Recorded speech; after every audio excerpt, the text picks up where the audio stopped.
ప్రముఖ తమిళ దర్శకుడు పా. రంజిత్ దర్శకత్వం వహించిన వెట్టువం చిత్ర షూటింగ్ సమయంలో స్టంట్ మాస్టర్ మృతి చెందడంతో ఆయనపై కేసు నమోదు అయింది.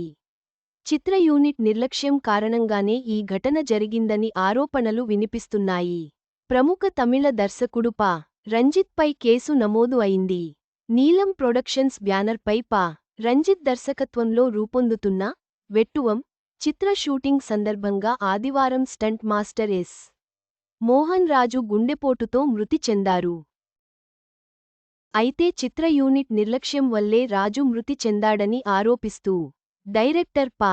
రంజిత్తో సహా మరో ముగ్గురిపై నాగపట్టణం జిల్లాలోని కీలయ్యూర్ పోలీసులు కేసు నమోదు చేశారు. నాగపట్నం పరిసర ప్రాంతాల్లో పలు చేజింగ్ సీన్లు షూట్ చేస్తుండగా స్టంట్ మాస్టర్ రాజుకు గుండెపోటు వచ్చి అక్కడికక్కడే కుప్పకూలిపోయాడు. ఆసుపత్రికి చేర్చే సమయానికే ఆయన ప్రాణాలు వదిలినట్టు వైద్యులు తెలిపారు. చిత్ర యూనిట్ నిర్లక్ష్యం వల్ల స్టంట్ మాస్టర్ మరణించారని ఆరోపణలు ఉన్నాయి. పా. రంజిత్పై నమోదైన కేసు తదుపరి విచారణలో ఏం తేలుతుందో చూడాలి.